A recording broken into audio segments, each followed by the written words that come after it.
दोस्तों, आज मैं आपको सुना रहा हूँ एक ऐसी कहानी जो किसी किताब की कल्पना नहीं बल्कि एक शहीद की जिंदगी की सच्चाई है। ये कहानी है उस नौजवान की जिसने 23 साल की छोटी उम्र में पूरे भारत को हिला दिया। आज आप सुनेंगे भगत सिंह की अपनी जेल डायरी की जुबानी, जैसे वो खुद आपसे बात कर रहे हों। अंधेरी कोठरी की सलाखों से लेकर फांसी के तख्ते तक, हर पल, हर एहसास, हर संघर्ष, सब कुछ इस कहानी में दर्ज है। तो आइए सुनते हैं मेरी जेल डायरी, भगत सिंह की कहानी। भाग 1, गिरफ्तारी और जेल का पहला अनुभव। प्रस्तावना, एक क्रांतिकारी की कलम से। मैं भगत सिंह आज इन सलाखों के पीछे बैठा हूँ। बाहर आजादी की लड़ाई अपने पूरे जोश में है और मैं यहाँ जेल की अंधेरी कोठरी में बंद हूँ। लेकिन मुझे कोई अफसोस नहीं, क्योंकि यह रास्ता मैंने खुद चुना है। मेरे लिए जेल कोई सजा नहीं बल्कि एक नया मोर्चा है, जहां मैं सोच सकता हूं, लिख सकता हूं और अपने विचारों को दुनिया तक पहुंचा सकता हूं। आज मैं अपनी जेल डायरी लिख रहा हूं ताकि आने वाली पीढ़ियां जान सके कि एक क्रांतिकारी के दिल में सलाखों के पीछे क्या चलता है। गिरफ्तारी की घड़ी। वो दिन मुझे आज भी याद है जब मुझे गिरफ्तार किया गया। दिल्ली की असेंबली में हमने बम फेंका, लेकिन हमारा मकसद किसी को मारना नहीं था। हम चाहते थे कि अंग्रेज सरकार हमारी आवाज सुने। हमने नारा लगाया, इनकलाब जिंदाबाद। हमें वहीं पकड़ लिया गया। चारों ओर से पुलिस ने घेर लिया। मैं और बटुकेश्वर दत्त मुस्कुरा रहे थे। हम जानते थे कि ये गिरफ्तारी हमारी यात्रा का अंत नहीं बल्कि एक नई शुरुआत है। जेल का पहला दिन। जब पहली बार जेल की कोठरी में कदम रखा तो चारों तरफ अंधेरा और सन्नाटा था। लोहे का भारी दरवाजा बंद हुआ तो लगा जैसे पूरी दुनिया मुझसे अलग हो गई है। कोठरी के भीतर एक टूटी चारपाई, गंदा कंबल और मिट्टी का घड़ा पड़ा था। पहरेदार ने हंसते हुए कहा, अब यही रहना है क्रांतिकारी साहब। लेकिन मैंने मन ही मन कहा, हाँ, यही मेरी नई कर्मभूमि है। जेल का खाना और भेदभाव। अगले दिन मुझे खाना दिया गया, एक कटोरी पानी जैसा दाल, मोटे दाने की रोटी और नमक। जब मैंने देखा कि अंग्रेज कैदियों और भारतीय कैदियों के लिए अलग व्यवस्था है तो खून खौल उठा। अंग्रेज कैदियों को दूध, मक्खन और साफ खाना मिलता था और हमें गंदा, सड़ा हुआ खाना। तब मैंने ठान लिया, मैं इस भेदभाव को सहन नहीं करूंगा।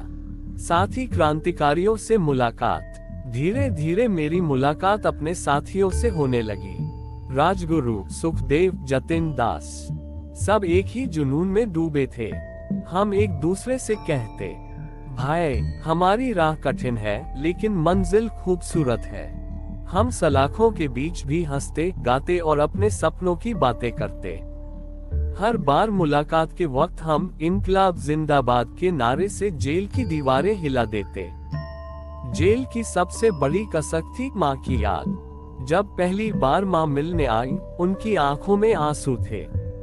उन्होंने मेरे हाथ पकड़े और कहा, बेटा, तूने जो रास्ता चुना है उस पर अडिग रहना। हमें तेरी शहादत पर गर्व होगा। मैंने माँ का माथा चूमा और कहा, माँ, आपका बेटा हार मानने के लिए पैदा नहीं हुआ। जेल में मैंने अपनी डायरी लिखना शुरू किया। मेरे पास ना हथियार थे, ना आजादी, लेकिन मेरे पास कलम थी। मैं लिखता। क्रांति की तलवार विचारों की धार से तेज होती है। हर शब्द मेरे दिल से निकलकर कागज पर उतरता। मैं चाहता था कि आने वाली पीढ़ियां पढ़ें और समझे कि क्रांति सिर्फ बंदूक से नहीं बल्कि विचारों से भी होती है। रात को जब जेल में सन्नाटा होता, मैं छत की ओर देखता और खुद से बात करता, भगत, क्या तूने सही रास्ता चुना है? दिल से आवाज आती, हाँ, यही सही रास्ता है। मौत आएगी लेकिन तेरी शहादत से हजारों नौजवान जागेंगे। सलाखों के पार देखते हुए मैं सोचता, ये दीवारें मुझे रोक सकती हैं लेकिन मेरे सपनों को नहीं। अब हम भाग 2 शुरू करते हैं। जिसमें भूख हड़ताल और जेल का संघर्ष बताया गया है। जेल में दिन बीत रहे थे, लेकिन दिल के भीतर गुस्सा उबल रहा था। हम भारतीय कैदियों के साथ जानवरों जैसा व्यवहार किया जाता था। ना अच्छा खाना, ना साफ कपड़े, ना पढ़ने लिखने की आजादी। जबकि यूरोपीय कैदियों को दूध, मक्खन और अखबार तक दिए जाते थे। एक दिन मैंने अपने साथियों से कहा, अगर हम चुप रहे तो यह अन्याय हमेशा जारी रहेगा। हमें आवाज उठानी होगी। राजगुरु ने मेरी तरफ देखा और बोला, लेकिन भगत, आवाज कैसे उठाएंगे? यहाँ तो हमारी सुनवाई ही नहीं होती। तभी मैंने दृढ़ स्वर में कहा, हम भूख हड़ताल करेंगे। अगर हमारी जान भी चली जाए तो चलेगी, लेकिन ये लड़ाई लड़नी होगी। दिन तय हुआ। हम सबने खाना लेने से मना कर दिया। पहरेदार चिल्लाया, ये क्या नौटंकी है? खाना लो वरना अंजाम बुरा होगा। मैंने शांति से जवाब दिया, हम तब तक अन्न का एक दाना भी नहीं खाएंगे जब तक भारतीय कैदियों के साथ बराबरी का व्यवहार नहीं किया जाता। धीरे धीरे खबर पूरे जेल में फैल गई। हर कोठरी से आवाज आने लगी, हम भी हड़ताल में शामिल हैं। जेलर गुस्से में था। उसने हमें डराने के लिए मारपीट की, जबरन खाना खिलाने की कोशिश की। नाक में नली डालकर दूध और दलिया पिलाने की कोशिश की गई, लेकिन हम अडिग रहे। मैंने अपने साथियों से कहा, याद रखना, ये हमारी शरीर की लड़ाई नहीं, आत्मा की लड़ाई है। अगर हम झुक गए तो आने वाली पीढ़ी हमें कभी माफ नहीं करेगी। हमारी हड़ताल लंबी चलने लगी। दिन बीतते गए और शरीर कमजोर होने लगा, लेकिन मन मजबूत था। इन्हीं दिनों हमारे साथी जतिन दास भूख हड़ताल पर ही शहीद हो गए। उनकी हालत बहुत बिगड़ गई थी, लेकिन वे पीछे नहीं हटे। 17 सितंबर 1929 को उन्होंने अंतिम सांस ली। उनकी शहादत ने पूरे देश को हिला दिया। लाहौर की गलियों से लेकर कलकत्ता की सड़कों तक लोग चिल्ला उठे, जतिन दास अमर रहें। मैंने अपनी डायरी में लिखा, जतिन की मौत व्यर्थ नहीं जाएगी। उनकी शहादत ने हमारी लड़ाई को और ताकत दी है। हमारी भूख हड़ताल जेल की दीवारों से निकलकर पूरे भारत में गूंज उठी। अखबारों में खबरें छपने लगी। छात्रों ने रैलियां निकाली। मजदूरों ने काम बंद कर विरोध किया। लोग कहते थे, ये भगत सिंह और उसके साथी अपनी जान दांव पर लगाकर भी न्याय की लड़ाई लड़ रहे हैं। अंग्रेज सरकार पर दबाव बढ़ने लगा। आखिरकार कुछ मांगे माननी पड़ी। कैदियों को अखबार और किताबें दी जाने लगी। खाने की गुणवत्ता थोड़ी सुधारी गई। भूख हड़ताल के दिनों में शरीर कमजोर था, लेकिन कलम रुकती नहीं थी। मैंने अपनी डायरी में लिखा, क्रांति की ज्वाला शरीर की ताकत से नहीं, विचारों की ताकत से जलती है। अगर शरीर न भी रहे तो विचार जिंदा रहते हैं। मैंने लेख लिखे, नोट्स बनाए और जेल में ही इतिहास, राजनीति और दर्शन की किताबें पढ़ी। मेरे लिए जेल अब कक्ष बन गई थी, जहां मैं खुद को और मजबूत कर रहा था। मेरे सबसे करीबी साथी थे सुखदेव और राजगुरु। हम तीनों साथ बैठते, हंसते, गीत गाते और क्रांति की बातें करते। कभी कभी हम कल्पना करते, आजादी के बाद का भारत कैसा होगा। राजगुरु कहता, हम सब एक दिन खुले आसमान के नीचे झंडा फहराएंगे। सुखदेव मुस्कुराता और कहता, और उस दिन लोग हमें याद करेंगे भगत। मैं चुपचाप दोनों को देखता और सोचता, शायद हमें वो दिन देखने का मौका न मिले, लेकिन हमारी कुर्बानी जरूर उस दिन का रास्ता बनाएगी। जेल की दीवारें हमारी आवाजों से गूंजती रहती थीं। हम सब मिलकर नारे लगाते, इनकलाब जिंदाबाद, भारत माता की जय। कभी कभी हम गीत भी गाते। सरफरोशी की तमन्ना अब हमारे दिल में है। ये गीत हमें नई ऊर्जा देते। भले ही पेट खाली था, लेकिन दिल भरा हुआ था आजादी की चाह से। भूख हड़ताल के दौरान कई रातें ऐसी आई जब शरीर कांपता था, आंखों के सामने अंधेरा छा जाता था। लेकिन उस वक्त मैं खुद से कहता, भगत, मौत से डर मत। अगर तेरी मौत से लाखों जिंदा होंगे तो ये मौत भी जीत है। मैंने अपनी डायरी में लिखा, क्रांतिकारी की सबसे बड़ी पूंजी है उसका साहस और उसका बलिदान। अब यहाँ से भाग 3 की शुरुआत होती है। इसमें हम अदालत की गूंज और विचारों की ज्वाला को देखेंगे। भूख हड़ताल के बाद हमारी हालत कमजोर थी, लेकिन हौसला अटूट। एक दिन सुबह सुबह पहरेदार आया और बोला, तैयार हो जाओ, तुम्हें अदालत ले जाया जाएगा। हमारी हथकड़ियां कस दी गईं। चारों ओर पुलिस का पहरा। लाहौर की सड़कों पर जब गाड़ी निकली तो लोग झंडे लेकर नारे लगा रहे थे, इनकलाब जिंदाबाद, भगत सिंह जिंदाबाद। मेरे सीने में गर्व उमड़ आया। मैंने सोचा, ये जंजीरें मुझे बांध सकती हैं, लेकिन मेरे विचारों को नहीं। अदालत में ब्रिटिश जज ऊंची कुर्सी पर बैठा था। चारों ओर वकील, पुलिस और पत्रकार मौजूद थे। हमारे चेहरे पर थकान थी, लेकिन आंखों में चमक। जज ने कहा, तुम पर राजद्रोह, हत्या और षड्यंत्र का आरोप है। तुम्हारे पास अपनी सफाई में क्या कहना है? मैंने खड़े होकर साफ शब्दों में कहा, हमने असेंबली में बम फेंका, लेकिन हमारा उद्देश्य किसी को मारना नहीं था। हम चाहते थे कि बहरी अंग्रेज सरकार हमारी आवाज सुने। हम चाहते थे कि जनता जागे और आजादी की लड़ाई तेज हो। मेरे शब्दों के बाद अदालत में सन्नाटा छा गया। फिर अचानक दर्शक दीर्घा में बैठे लोग तालियां बजाने लगे। जज ने उन्हें डांटा, लेकिन लोगों की आंखों में आग थी। मेरे मन में यही बात गूंज रही थी, हमारी लड़ाई अदालत में सजा से बचने की नहीं है, हमारी लड़ाई जनता के दिलों को जगाने की है। अदालत के मुकदमे के बीच मैं फिर अपनी जेल डायरी लिखने लगा। मैंने उसमें लिखा, मैं नास्तिक हूँ, लेकिन इंसानियत में पूरा विश्वास रखता हूँ। मेरे लिए धर्म का मतलब है सत्य, न्याय और समानता। मैंने ये भी लिखा, अगर मौत का डर इंसान को रोक दे तो फिर क्रांति कैसे होगी? मौत तो एक दिन सबको आनी है, लेकिन अगर मौत किसी बड़े उद्देश्य के लिए हो तो वह मौत अमर हो जाती है। जेल में रहते हुए मैंने कई लेख लिखे। मेरे निबंध मैं नास्तिक क्यों हूँ को पढ़कर लोग हैरान हो गए। मैंने उसमें लिखा था, मैं भगवान में विश्वास नहीं करता, क्योंकि अगर सच में कोई भगवान होता तो भारत आज गुलाम न होता, करोड़ों लोग भूख से न मरते, किसान अत्याचार न सहते। ये लेख आज भी युवाओं के दिलों में सवाल जगाता है। सुखदेव और राजगुरु मेरे सबसे करीबी साथी थे। हम तीनों साथ बैठते और हंसते। सुखदेव मजाक करता, भगत, अंग्रेज हमारी जान ले सकते हैं, लेकिन हमारी मुस्कान नहीं। राजगुरु कहता, अगर हमें फांसी मिली तो याद रखना, हमारी हंसी फांसी के तख्ते पर भी गूंजेगी। हमारी यह बातें सुनकर पहरेदार भी हैरान रह जाते। वे कहते, तुम लोग मौत से डरते क्यों नहीं? मैं जवाब देता, हम मौत से नहीं, गुलामी से डरते हैं। मैंने जेल से जनता के नाम कई संदेश लिखे।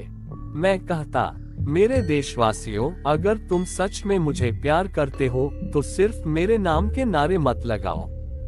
उठो, पढ़ो, लिखो, संगठित हो जाओ और आजादी की लड़ाई को आगे बढ़ाओ। जैसे जैसे मुकदमा आगे बढ़ा, ये साफ हो गया कि हमें मौत की सजा दी जाएगी। फिर भी मैंने अदालत में आखिरी बार कहा, जज साहब, आप हमें फांसी दे सकते हैं, लेकिन हमारे विचारों को नहीं मार सकते। क्रांति की ज्वाला हमारे मरने के बाद और तेज होगी। जज गुस्से से चुप हो गया। हम जानते थे कि फैसला पहले ही तय है, लेकिन हमें कोई अफसोस नहीं था।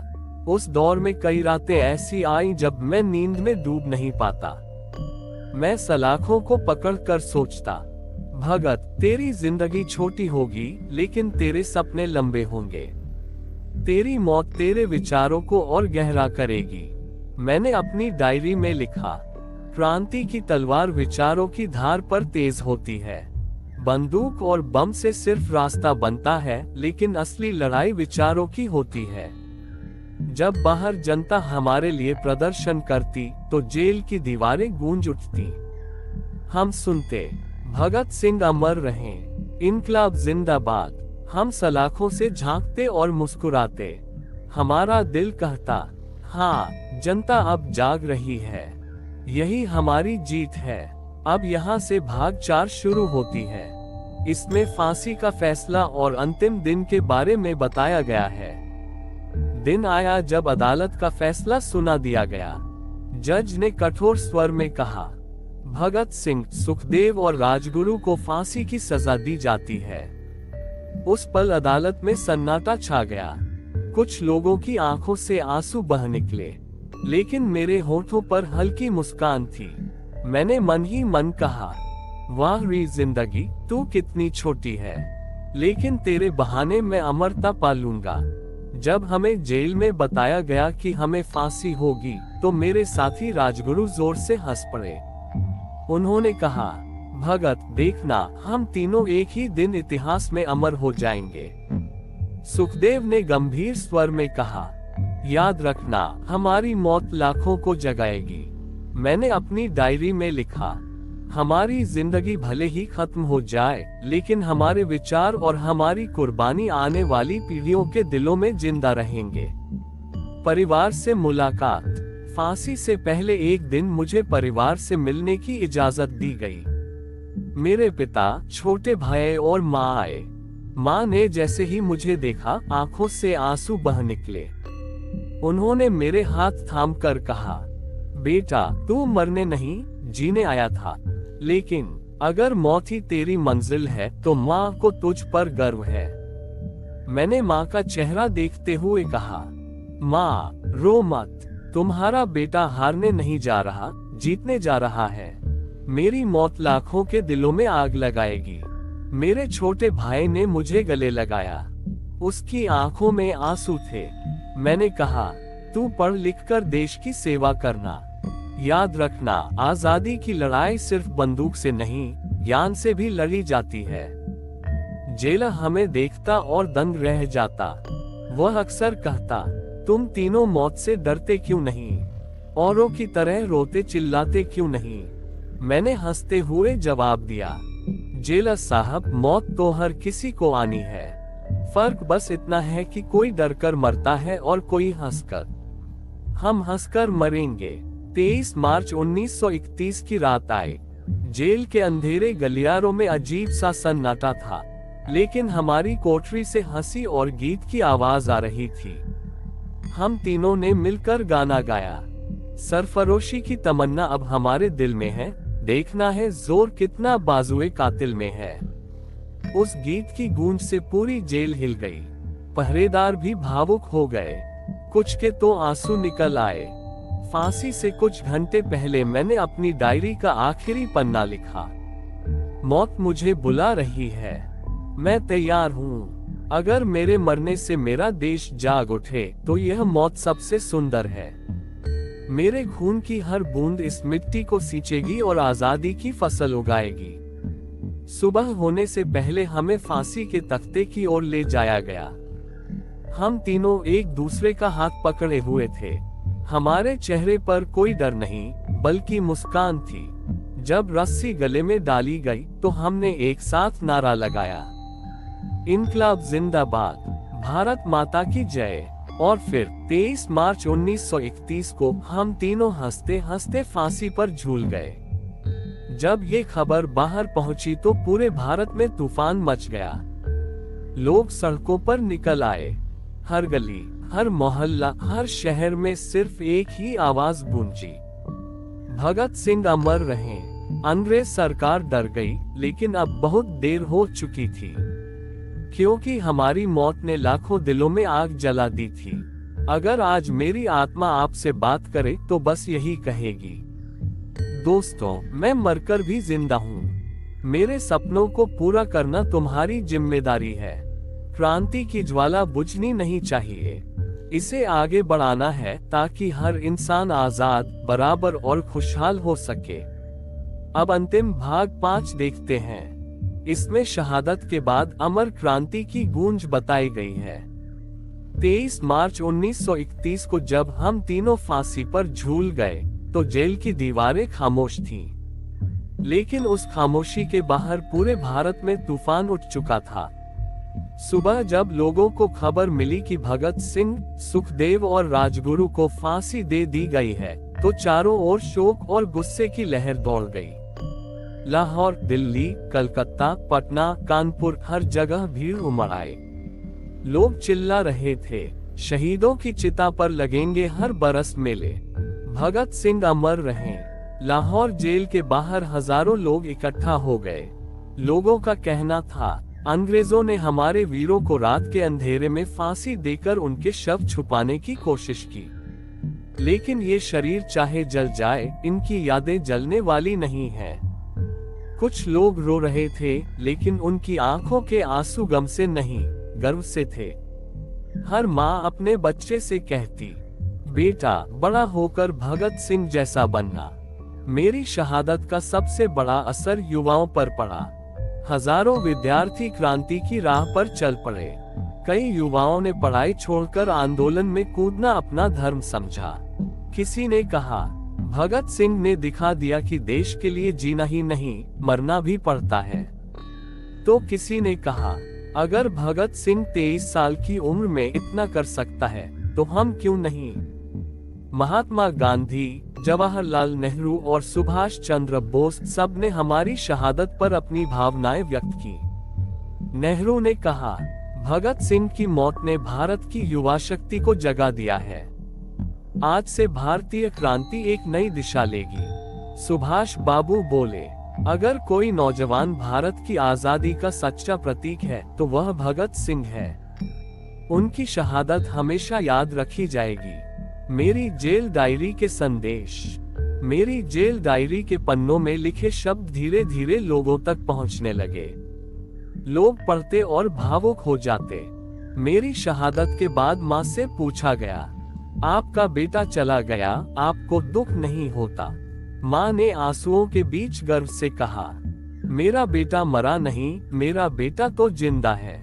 वो हर उस नौजवान में है जो आजादी के लिए लड़ रहा है। मेरे जाने के बाद भी आंदोलन रुक नहीं पाया, बल्कि और तेज हो गया। हर गली में मेरे पोस्टर चिपकाए गए, हर सभा में मेरा नाम लिया गया, हर नारे में इनकलाब जिंदाबाद गूंजने लगा। लोग कहते थे, भगत सिंह की आत्मा हमें पुकार रही है, हमें आजादी लेनी ही होगी। अगर मेरी आत्मा आज भी आपसे बात करे तो कहेगी, दोस्तों मैंने अपना काम कर दिया, मैंने अपनी जान दी ताकि तुम्हें जीने का हक मिले। लेकिन याद रखना, क्रांति सिर्फ अंग्रेजों के खिलाफ नहीं थी, क्रांति हर उस अन्याय के खिलाफ है जो इंसान को इंसान से छोटा बनाती है।